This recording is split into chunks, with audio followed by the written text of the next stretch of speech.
Bismillahirrahmanirrahim. Assalamualaikum warahmatullahi wabarakatuh.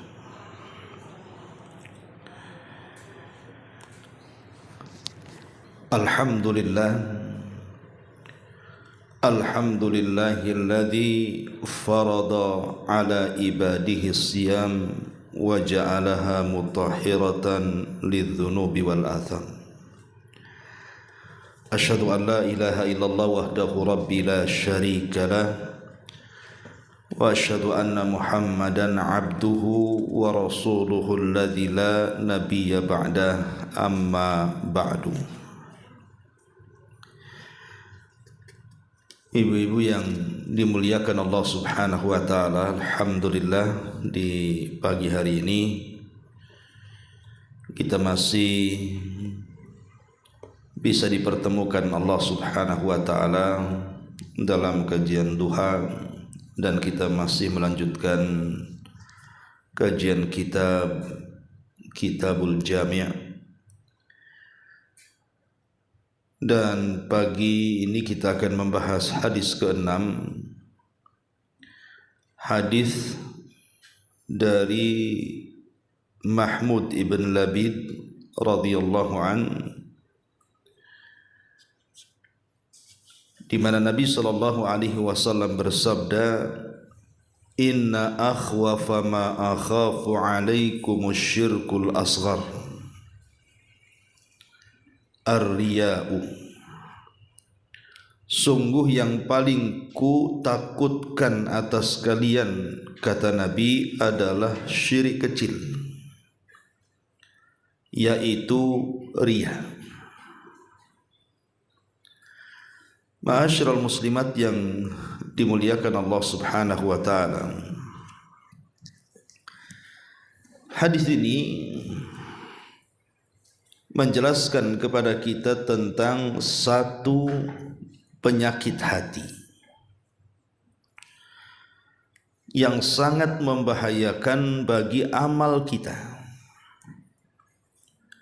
Jikalau penyakit ini ada pada orang-orang yang beramal, maka amalan kita dipastikan tidak akan diterima, bahkan ditolak. Sering saya jelaskan bahwa kesehatan dalam kehidupan ini sangat dihajatkan, baik sehat rohani ataupun jasmani.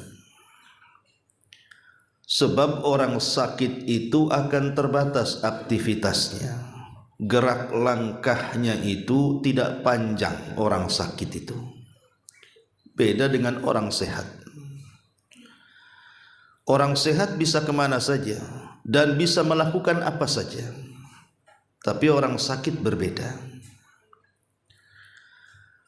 Makanya nikmat sehat itu harus kita syukuri.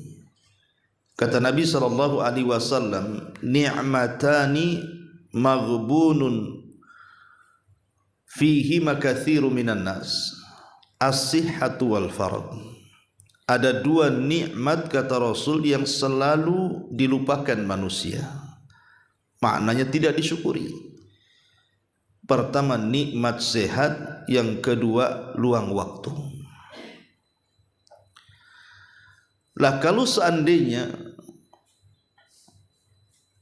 jasmani kita sehat saja, kita bisa melakukan apa saja, maka begitu juga ruhani. Kalau ruh kita itu sehat, maka semua akan menjadi bahagia di hadapannya. Tidak akan ada kesempitan dalam dadanya. Beda dengan kalau ruhnya sakit. Kalau ruhnya sakit itu, maka bawaannya itu akan stres, bingung, tidak karuan hidupnya. Makanya penting seseorang itu mengobati hati, bukan hanya sekedar mengobati jasmani saja. Hati harus lebih diprioritaskan dibandingkan jasmani kita. walaupun kenyataannya manusia itu justru lebih mementingkan mengobati penyakit jasmani dibandingkan rohani. Kalau sakit kepala sedikit saja, kalau bisa langsung minum bodrek biar cepat hilang sakit kepalanya, bukan kepalanya. Kalau seseorang pamannya pegal-pegal saja, langsung minum jamu biar hilang pegalnya. Itu kalau penyakit jasad, terkadang sekarang sakit, sekarang harus sembuh. Tapi kalau penyakit ruh, terkadang sudah berpuluh-puluh tahun dalam hati kita, tidak mau dibuang dia, tidak mau dibersihkan dia. Berpuluh-puluh tahun dia punya penyakit riya dibiarkan, berpuluh-puluh tahun dia punya penyakit sombong tidak diobati, berpuluh-puluh tahun ada kedengkian, kebencian dalam hati itu dibiarkan berkarat dan mengurat dalam hati kita. Ini kadang-kadang kelirunya di sini.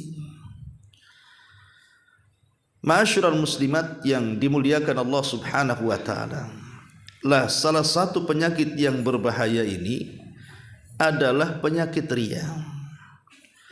Karena penyakit hati itu bukan hanya menghancurkan dunia seseorang sampai kepada akhiratnya. Lain kalau badan yang sakit hanya dunia saja, tidak mungkin kebawa ke akhirat.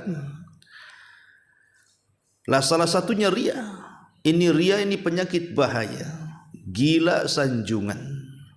Orang yang gila sanjungan, orang yang mabok pujian, ini bisa membahayakan amalannya. Makanya ada ungkapan para ulama itu, an-nasu kulluhum mauta illal amilun wal amiluna kulluhum niyamun illal mukhlisun. Ma'asyiral muslimat yang dimuliakan Allah Subhanahu wa taala, ada ungkapan para ulama, manusia itu semua mati kecuali orang-orang yang melakukan amalan. Tetapi orang-orang yang melakukan amalan itu tertidur kecuali orang-orang yang ikhlas dalam mengamalkannya. Makanya ikhlas dalam sebuah amalan itu penting, karena hanya dengan keikhlasan inilah kita bisa mencegat penyakit riya. Dalam satu hadis Nabi SAW pernah mengatakan bahwa penyakit riya itu lebih Rasul takutkan dibandingkan fitnah Dajjal. Kenapa? Bukankah fitnah Dajjal itu sangat bahaya? Bahkan tidak ada fitnah yang lebih besar sejak diciptakan Adam sampai kiamat dibandingkan melebihi Dajjal. Karena kata Nabi SAW, Dajjal itu jelas orangnya, tetapi riya itu tidak jelas orangnya.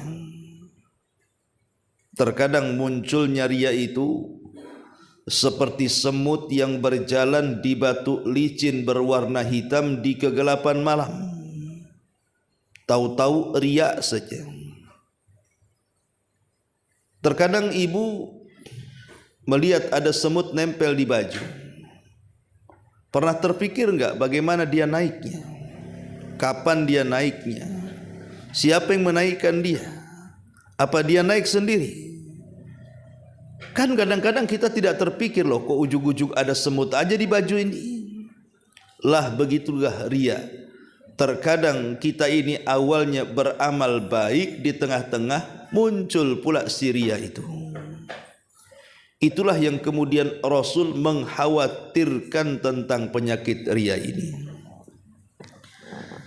Ma'asyiral muslimat yang dimuliakan Allah Subhanahu wa taala, ulama menyebutkan definisi riya itu apa? Kata para ulama, riya adalah izharul ibadati liqasdi ru'yatin nasi laha fayahmaduna sahibaha. Riya adalah menampakkan ibadah dalam maksud supaya manusia memandang dia, melihat dia, menyanjung dia, memuji dia.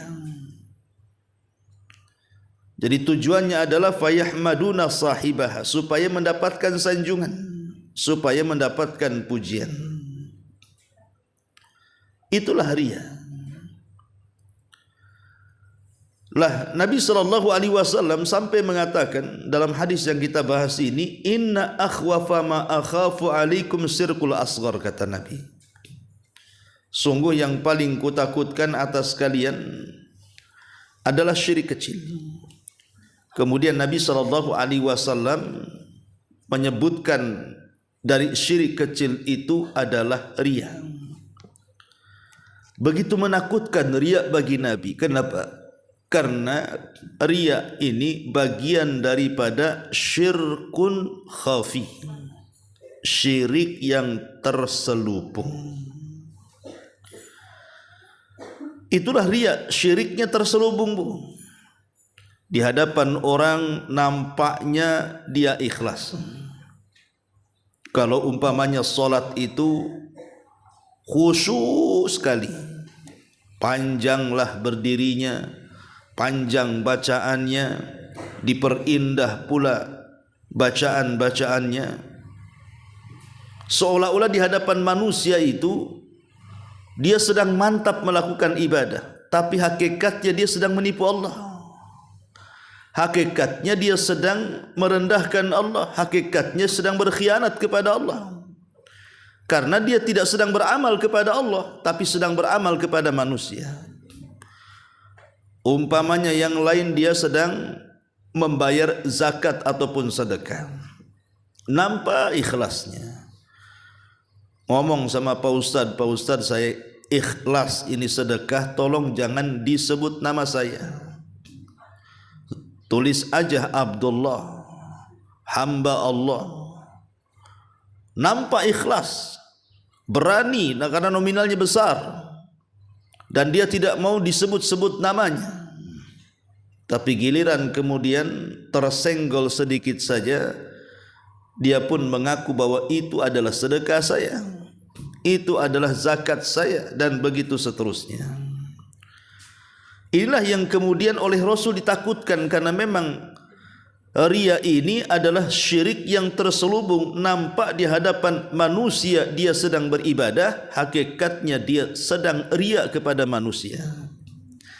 Makanya sampai para ulama menyebutkan di antara ciri-ciri orang riya itu, satu, malas beramal saat sendirian. Yang kedua, giat beramal saat dipuji manusia. Dan yang ketiga, malas apabila dicela. Jadi pertama, malas beramal saat sendirian. Maknanya kalau ramai orang, semangat dia ibadah. Kalau lagi sendirian, lemes dia ibadah. Kalau jadi imam sholat, luar biasa khusyuknya, luar biasa panjangnya, luar biasa gaya sholatnya, seolah-olah kayak tembok tidak bergerak, khusyuknya luar biasa. Itu kalau jadi imam. Tapi kalau seandainya sholat sendirian, dia menggunakan jurus kilat khusus, Bu. Inna a'tayna sama kulhu. Ya. Tapi kalau sholat rame-rame, Al-Baqarah dia baca, panjang pula ruku sujudnya. Lah ini ciri-ciri orang riya tuh, malas beramal saat sendirian, semangat di tengah-tengah orang. Yang kedua, dia tambah tuh amalannya apabila dapat pujian. Dia kencengi itu ibadahnya, dia perbagusi itu ibadahnya karena ada pujian. Dia tambah sedekahnya, kemarin 500 sekarang 1000, kemarin 1000 sekarang 1.000.000, dan begitu seterusnya. Tapi kalau dapat ejekan, makin malas dia ibadahnya. Lah itulah orang riya. Terkadang orang riya ini seolah-olah hilang kepercayaan dirinya. Sebab kalau tidak ada yang memuji, dia malas. Kalau ada yang memuji, dia semangat. Itu kan orang yang punya penyakit dalam hatinya, kurang pede namanya ya. Atau gila sanjungan. Kalau disanjung dia beramal, tapi kalau tidak disanjung tidak beramal. Kemudian terkadang orang riya juga ingin menunjukkan kelebihan, seolah-olah dia lebih daripada yang lainnya, seolah-olah dia lebih hebat dibandingkan yang lainnya, seolah-olah status sosialnya lebih mantap dibandingkan yang lainnya. Padahal orang ini sedang tidak beribadah kepada Allah. Makanya wajar nanti pada hari kiamat orang-orang riya ini, Bu, itu akan dipanggil oleh Allah Subhanahu wa ta'ala dengan 4 panggilan. Orang yang riya di dunia itu di akhirat akan dipanggil dengan 4 panggilan. Pertama, ya murai, hei orang yang suka melihat-lihatkan amalnya kepada orang. Yang kedua, ya ghadir, hei orang-orang yang berkhianat. Yang ketiga, ya fajir, hei orang jahat, orang fajir. Yang keempat, ya khasir, hei orang-orang yang rugi. Inilah panggilan pada hari kiamat. Ya murai, ya ghadir, ya fajir, ya khasir. Pertama, ya murai, hei orang-orang yang suka melihat-lihatkan amalnya kepada manusia. Dan ini satu bentuk bagaimana Allah Subhanahu wa ta'ala menyingkap keburukan ibadah orang yang riya. Maka dia akan malu di hadapan manusia, karena Allah membongkar niatnya. Makanya sebutannya ya murai. Yang kedua, ya ghadir, pengkhianat, karena dia sedang mengkhianati Allah Subhanahu wa ta'ala. Dia tidak sedang beribadah kepada Allah, dia sedang mengkhianati Allah, maka disebut ya ghadir. Ya fajir, wahai orang jahat. Bagaimana tidak jahat? Dia mengkhianati zat yang sudah banyak memberikan nikmat kepadanya. Saat dia bersyukur kepada selain Allah, makanya disebut fajir. Ya khasir, wahai orang yang rugi. Jelas ruginya, karena orang riya itu tidak akan mendapatkan apa-apa. Jangan lagi cerita akhirat, Bu. Cerita dunia saja orang riya itu sudah sakit hatinya, tersiksa batinnya. Coba bayangkan kalau seandainya ibu ini nyumbang, anggap saja 100 juta, dengan harapan 100 juta ini bisalah satu halaman pujian-pujian untuk orang yang nyumbang. Dan boleh jadi mungkin pujian itu bisa ditempelkan di tempat-tempat yang memungkinkan orang tahu dan membacanya. Sekali kemudian ibu sumbang 100 juta, rupanya pujian itu tak nampak. Hanya ucapan syukron jazakumullah khairan umpamanya. Itu bagi orang yang riya, Bu, sakit hati, Bu. Kenapa? Karena tujuan sedekahnya untuk mendapatkan segudang pujian. Rupanya setelah dia sumbang besar, pujian itu hanya sedikit. Sakit hatinya. Boleh jadi dia dendam dan mengatakan, kalau tahu pujiannya cuman 1 baris, ngapain pula saya sedekah sebanyak ini? Bagus saya sedekah 500.000 saja. Jadi dihitung sedekah 500 berarti 1 baris pujiannya. Kalau sedekah 1.000 2 baris gitu ya. Kalau 1.500 3 baris. Jadi kayak orang dagang jadinya. Itulah orang riya, hitung-hitungannya kuat tuh. Kalau seandainya di dunia saja sudah tersiksa orang riya itu, macam mana pula di akhirat? Lah itulah yang ditakutkan Nabi SAW dalam hadis ini.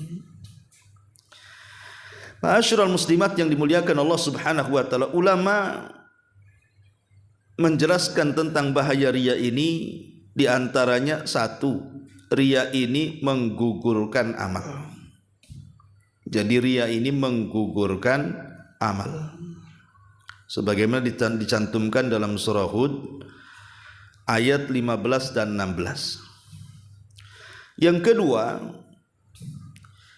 orang riya ini adalah manusia yang pertama kali akan disentuh api neraka.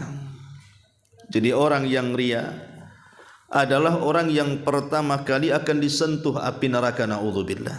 Sebagaimana hadis yang masyhur, nanti pada hari kiamat akan didatangkan 3 manusia, semuanya memiliki amalan besar di mata manusia. Bagaimana tidak, yang satu mati syahid, yang satu ahli sedekah, dan yang satu pakar Quran. Itu kan di mata manusia. 3 ibadah ini kan besar, Bu, karena tidak semua orang sanggup melakukannya. Siapa yang sanggup mati syahid kalau tidak punya keberanian? Siapa yang sanggup berinfak sebanyak-banyak itu kalau tidak punya akhlak kedermawanan? Siapa pula yang pakar Quran kalau dia tidak betul-betul lelah letih belajar? Makanya kemudian 3 amalan ini besar. Tapi masalahnya 3 orang yang dihadapkan kepada Allah itu ketika mereka beramal di dunia bukan karena Allah. Yang mati syahid supaya disebut pahlawan, yang dermawan, yang menyumbang banyak harta supaya disebut pemurah dan dermawan. Kemudian yang pakar Quran supaya dapat sanjungan yang disebut qari, seorang pakar dan pembaca Quran. Itulah yang kemudian kata Rasul, awal man tusyu'ira bihin nar, manusia yang pertama kali disentuh api neraka karena riaknya. Ini yang kedua. Yang ketiga, ria ini pelakunya akan diharamkan dari pahala dan taufik Allah Subhanahu wa taala. Pahalanya akan dihilangkan. Dia hanya lelah letih beramal tapi tidak punya pahala. Capek dia sholat tapi tidak dapat apa-apa. Sudah dikeluarkan sedekahnya banyak-banyak tetapi tidak mendapatkan pahala sedekahnya. Bahkan haji sampai pulang sakit sebulan gak dapat apa-apa, karena hajinya itu untuk manusia. Makanya satu hari Umar dan putranya ini sedang duduk-duduk di Jabal Arafah. Jadi Ibnu Umar ngomong sama bapaknya Umar bin Khattab, alangkah banyaknya haji yang datang itu, wahai ayah. Jadi Ibnu Umar memuji pada saat kekuasaan ayahnya, kan Islam sampai kemana-mana tuh. Jadi saat musim haji datang dari mana-mana memenuhi Arafah yang belum pernah terjadi sebelumnya. Jadi Ibnu Umar mengatakan, ma aktsarul hajj, betapa banyaknya orang yang haji wahai ayahku. Maka Umar mengatakan, ar-raqbu katsirun wal hajju qalilun, katanya. Ya memang yang datang kemari banyak wahai putraku, tapi yang haji, benar-benar haji itu sedikit, kata Umar. Betul ucapan Umar ini. Yang datang ke Mekah banyak, tapi yang sungguh-sungguh untuk melakukan ibadah haji itu sedikit. Sebenarnya kita tahu bahwa haji di negeri kita ini secara manajemen, secara administrasi dan keuangan kan semakin meningkat, semakin baik. Tetapi yang harus lebih diperbaiki sebenarnya bukan masalah, bukan hanya urusan manajemen, administrasi, keuangan dan yang semacamnya. Harusnya lebih daripada itu adalah hati-hati orang yang haji. Ya. Karena hati-hati orang yang haji ini belum betul-betul tertempa bahwa ibadah yang lelah letih mengumpulkan 2 ibadah harta dan badan itu adalah sebuah ibadah karena Allah. Ketika tidak ada penanaman hati bahwa itu ibadah karena Allah dan dalam rangka menyempurnakan rukun Islam, akhirnya terjerumus kepada riya ini, Bu. Banyak kan jemaah haji itu yang niatnya kalau pulang itu ingin dipanggil Pak Haji atau Bu Haja. Kalau nggak dipanggil Pak Haji, nggak mau nengok dia. Kalau nggak dipanggil Bu Haja, cemberut dia. Aku udah banyak keluar uang kok masih panggil nama aja, katanya. Mana titel saya?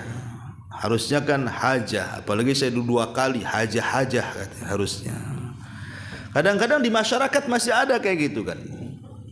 Ya, kadang-kadang penampilan, karena aku sudah haji berarti penampilanku harus lebih ngetop lagi. Ya. Kalau perlu jilbabnya berlapis-lapis kan itu, biar orang tahu ini haji ini enggak. Ya. Jadi terkadang ada orang yang kemudian niatnya ibadah itu bukan untuk itu, tapi supaya manusia memandangnya, memujinya. Lah ini kan bahaya, ya.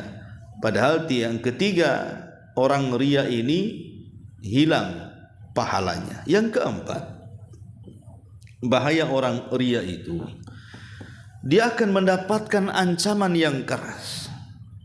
Ancaman yang keras dari Allah Subhanahu wa taala.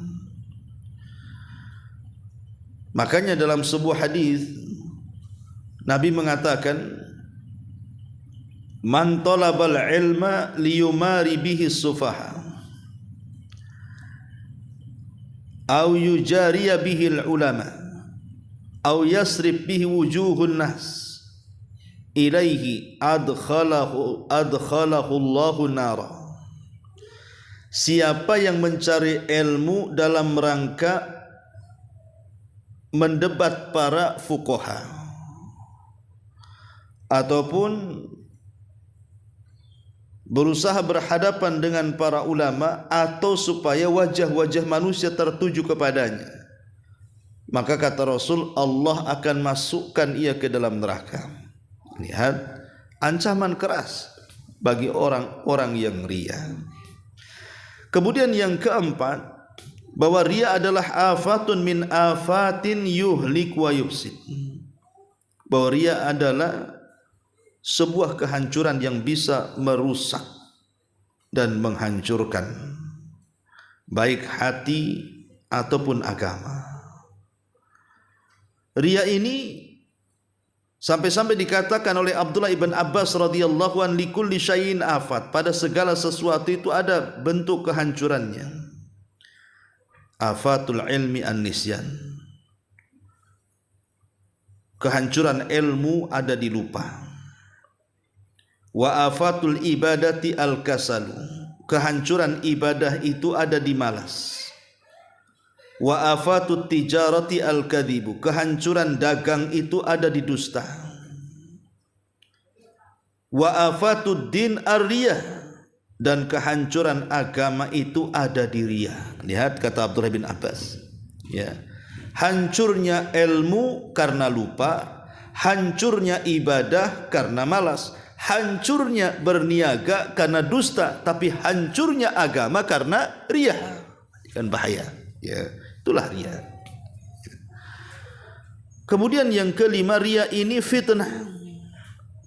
Fitnah yang bisa memenjarakan hati manusia, terpenjara kepada manusia. Hati manusia terpenjara dengan manusia, terikat dengan manusia, seolah-olah tidak bebas hidupnya.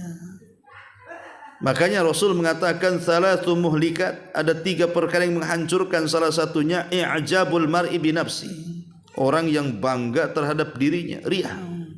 Ya. Jadi orang yang ria itu tidak bebas hidupnya, Bu. Tidak plong bahasa kitanya. Ada yang mengganjal, ada yang kurang. Tidak bahagia. Ini di antara bahaya ria ini. Adapun sebab-sebabnya kenapa seseorang itu bisa ria, Bu? Ya tentu banyak ya sebabnya. Pertama karena jahil, itu jelas tuh ya. Karena kejahilan. Karena dia jahil, bodoh, tidak belajar, akhirnya jatuh kepada ria. Lihat orang-orang awam itu, Bu, yang mereka jauh dari agama. Setiap mereka beramal soleh selalu dibicarakan, selalu diomongkan, selalu minta pujian. Ya, macam mana pendapatmu? Nah, padahal tidak perlu kita meminta pendapat orang. Yang kedua, di antara sebab kenapa kemudian orang bisa ria itu hubul jah, karena cinta jah, kehormatan. Dia gila hormat, itu masalahnya. Gila sanjung. Orang kalau sudah gila hormat pasti dia ria. Ya. Kemudian yang ketiga, at-tama mimma fi aidin nas, terlalu tamak, rakus terhadap apa yang ada pada manusia, sehingga akhirnya membangga-banggakan kekayaan dia. Tak rela tetangganya rumahnya tingkat, dia pun harus meningkat juga. Kalau bisa lebih tinggi walaupun 1 senti. Ya. Nampak tetangganya beli mobil, ya, nggak rela beli mobil juga. Kalau bisa catnya agak ngejreng, biar nampak gitu kan. Sebelah warna hitam, saya harus warna pink umpamanya. Kadang-kadang ini yang membuat orang ria itu karena melihat kekayaan yang ada pada orang, tidak qanaah, tidak redha dengan pemberian Allah, muncul ria dia. Ya. Atau yang keempat, al-firar min alami dzam, lari dari sakitnya celaan manusia. Dia tidak suka dicela, itu masalahnya. Tidak terima kritikan, tidak terima saran. Orang yang susah dikritik, orang yang susah menerima saran itu cenderung ria biasanya. Kemudian yang kelima, ladzatul hamdi wassana, merasakan kelezatan pujian. Merasakan kelezatan pujian, nikmat rasanya kau dipuji itu. Kayak orang lagi narkoba, kau dipuji itu ngeplay gitu ya. Hidung kayak ngembang, kau dicela hidungnya kecil kayak jarum. Jadi tidak suka dia. Jadi kalau dia dipuji itu kayaknya lezat, hidup ini kayak Allah sorga kali. Ya. Nah, ini ciri-ciri orang ria nih. Kalau dia lezat dipuji, lezat disanjung, ini bahaya. Ya. Jadi inilah 5 perkara yang kebanyakan orang itu jatuh kepada ria. Lalu bagaimana cara mengobati penyakit ria ini? Pertama, ya, kata ulama, kalau ria kita ingin sembuh, maka latihan ikhlas. Latihan ikhlas. Karena yang bisa mengobati penyakit itu hanya agama dan latihan. Kalau penyakit zahir jasmani, mungkin bisa kita ke klinik. Klinik tak bisa, bisalah ke rumah sakit umum. Rumah sakit umum angkat tangan, bisalah ke spesialis. Itu kalau penyakit jasmani kan, Bu. Kalau penyakit rohani, balik ke agama, buat riyadhah. Biasakan. Biasakan menyembunyikan amal. Ya, biasakan tidak minta atau tidak menunggu terima kasih. Makanya Aisyah radhiyallahu anha itu kalau dia sedekah, Bu, sebelum orang yang disedekahi mengucapkan syukran wa jazakumullah khairan, itu pintunya langsung ditutup, Bu. Itu Aisyah tuh. Dia tidak suka kalau seandainya pemberiannya ada ucapan terima kasih. Karena takut terpancing.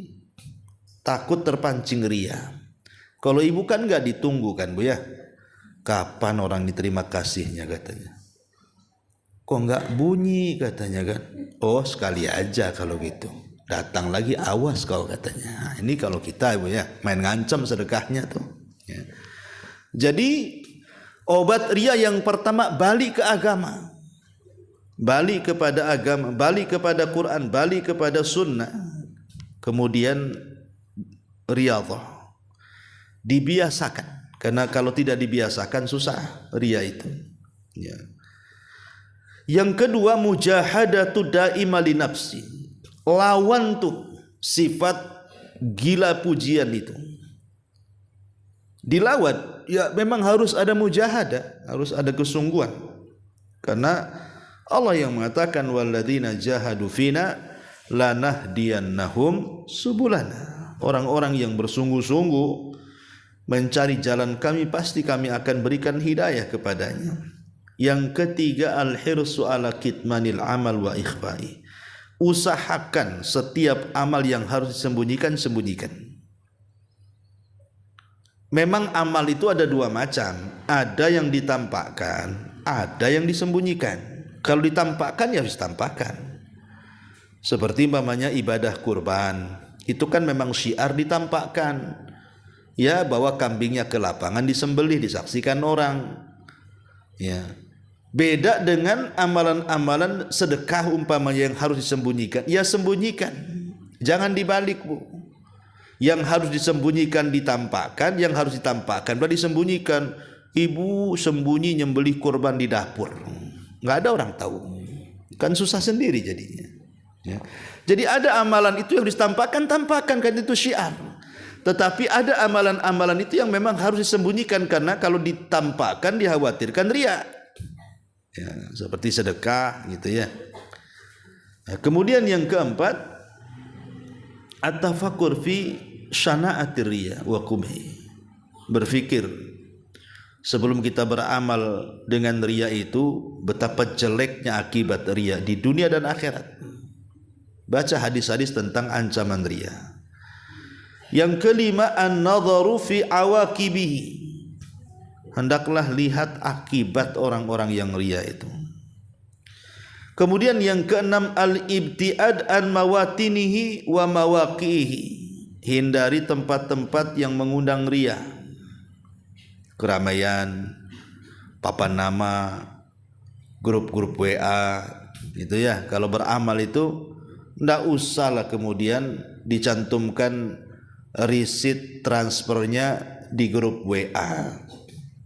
Nanti ada orang tanya maksudnya apa itu? Itu sumbangan saya ke masjid tahu ya, kan. Nah, jadi kan repot, Bu ya. Menghindari perkara-perkara yang seperti itu karena itu akhirnya mengakibatkan orang riya jadinya. Ya. Kemudian juga yang nomor 7 yang harus kita hindari, istihdhar muraqabatillah lil abdi. Senantiasa ditanamkan bahwa kita beramal itu dilihat Allah, bahwa kita beramal itu diawasi Allah. Ada malaikat raqib dan atid yang senantiasa mencatat dan mengawasi kita. Allah tahu apa yang kita niatkan dalam hati. Kemudian yang nomor 8, al-isti'anatu billah, minta kepada Allah pertolongan agar hati kita ini tidak mudah dibolak-balikkan. Minta kepada Allah sebagaimana Aisyah radhiyallahu anha, beliau mengatakan Nabi SAW selalu berdoa, Allahumma inni a'udzubika min syarri ma amiltu wa syarri ma lam a'mal. Ya Allah, aku berlindung kepadamu dari keburukan apa yang aku amalkan dan keburukan apa yang belum ku amalkan. Bahkan Abu Bakar diajarkan doa yang dianjurkan dibaca selepas salat itu supaya terhindar dari riya. Allahumma inni a'udzubika an usyrika bika wa ana alam wa a'udzubika bima la alam. Ya Allah, aku berlindung dari kesyirikan yang aku ketahui atau dari kesyirikan yang aku tidak ketahui. Lah inilah di antara pembahasan hadis tentang bahaya riya. Wallahu a'lam bishawab. Tentang lebih lanjut kita buka tanya jawab saja, silahkan kalau mau bertanya.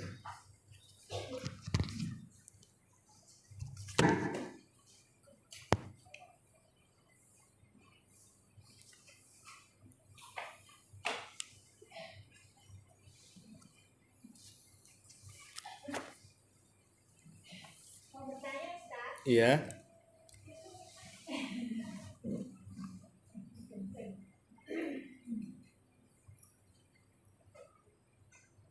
Bismillahirrahmanirrahim. Assalamualaikum warahmatullahi wabarakatuh. Waalaikumsalam. Ini tentang riya. Yang saya tanyakan itu kebiasaan orang Indonesia yang umroh atau haji itu,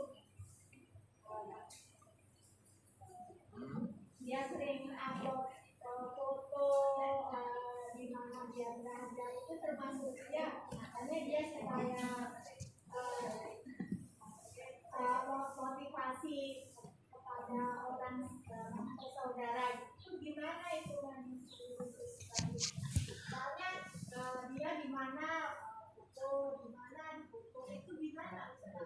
Oh iya. Jadi kebiasaan di negeri kita mau haji upload foto kadang-kadangnya. Kadang yang ngantar satu kecamatan, ya. Yang umroh juga kurang lebih, ya. Kalau bisa lagi sama unta tuh selfie-nya tuh. Jadi ini kebiasaan tak bagus. Tadi kan sudah saya jelaskan, Bu, ya.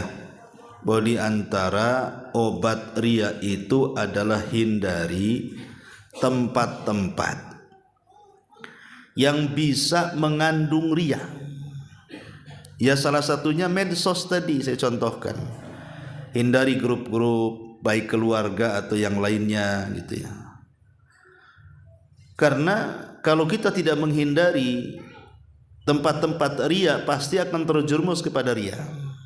Walaupun alasannya cantik sih alasannya untuk memotivasi, kan bagus tuh Bu alasannya.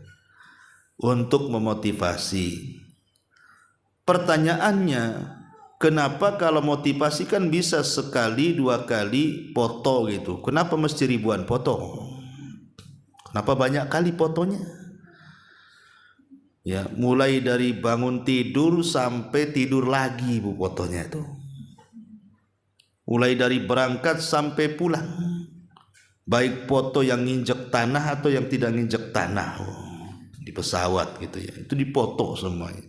Apa maksudnya? Ya tidak ada maksud sih, ya. Maksudnya ya supaya manusia melihat kan, Bu. Kalau motivasi tidak seperti itu. Motivasi kan bisa menggunakan tulisan pamannya kan, dengan dalil-dalilnya dan begitu seterusnya. Memang dalam bab sedekah ada yang ulama membolehkan dalam bab sedekah. Seseorang sedekah untuk memotivasi, memancing orang supaya sedekah boleh bagi yang kuat imannya.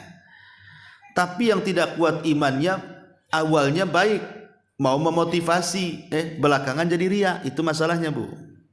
Ya, niatnya kan pertama bagus tuh, memotivasi. Akhirnya apa?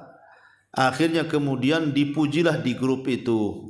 Masya Allah, tabarakallah, untung bisa ke sana, begini, begono. Pokoknya, kalau sudah ada pujian, mulai itu. Makin dibanyakin lagi fotonya Bu. Atau umpamanya ada orang yang mencela dia. Kau ini ngupload foto ria aja umpamanya kan. Akhirnya apa? Tak mau lagi ngupload foto. Gara-gara disebut kau ini hanya ria aja, makanya kau upload foto. Akhirnya tak upload foto juga Bu. Ini juga ria Bu. Makanya ulama mengatakan mengamalkan sebuah amalan karena manusia disebut ria, meninggalkan amalan sesuatu karena manusia disebut ria juga tuh.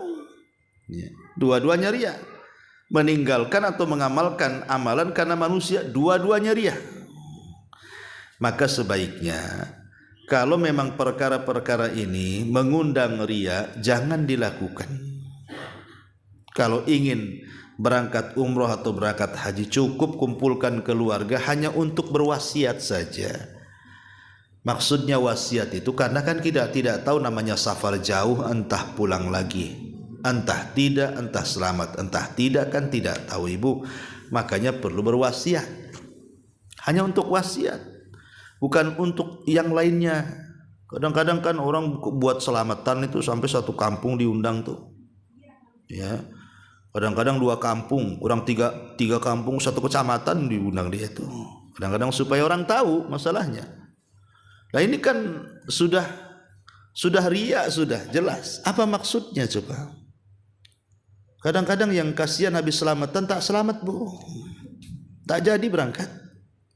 Nah, jadi ya sebaiknya ya hindarilah yang seperti itu.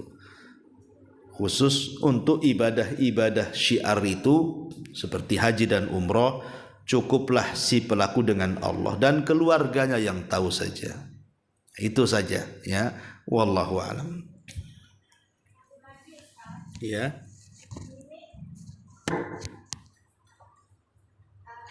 Ada seseorang itu pergi umroh, jadi dia itu minta panggilan haji gitu. Apa panggilan haji itu untuk yang udah naik haji atau umroh ini dia itu umroh, jadi dia itu panggil haji gitu, gimana itu? Oh, dia pergi umroh, kemudian minta dipanggil Bu Hajah. Kalau dipanggil Bu Umroh enggak mau ya?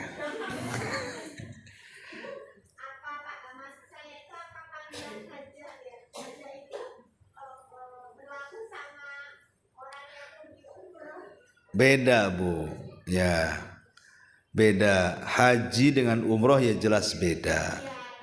Cuman kalau haji di bulan Ramadan, umroh di bulan Ramadan pahalanya sama dengan haji, tapi bukan menggugurkan ibadah haji.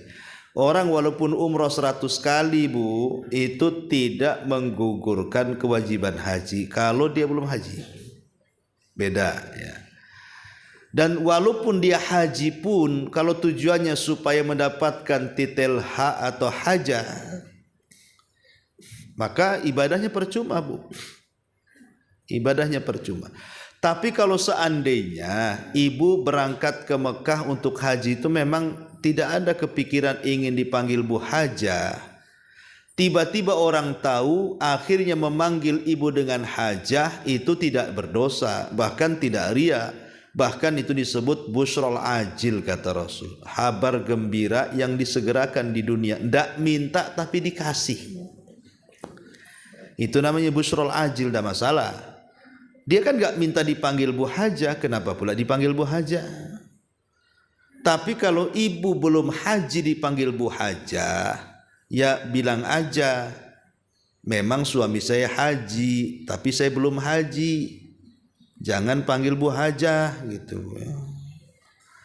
Ngaku ini enggak, belum haji dipanggil Bu Haji gitu kan, seneng dia. Ya kalau untuk motivasi supaya dia bisa haji ya mungkin amin, mudah-mudahan saya haji, umpamanya gitu kan enak tuh Bu ya. Ya. Kalau memang dalam bentuk doa sih tidak ada masalah. Ya, terkadang ya tadi dia itu umroh, dia tidak mau dipanggil Bu Umroh, maunya Bu Haji gitu. Nah ini masalah Bu, ini penyakit hati sebenarnya orang kayak gini nih.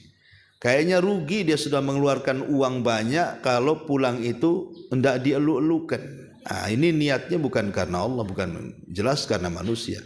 Makanya kalau kita lihat Bu, kualitas haji zaman dulu dengan zaman sekarang itu kan beda Bu ya. Kalau zaman dulu itu kan susah payah orang haji itu, bahkan harus jual sawah, harus ya nabung sampai seumur hidup, baru sudah mau mati dia bisa berangkat zaman dulu tuh.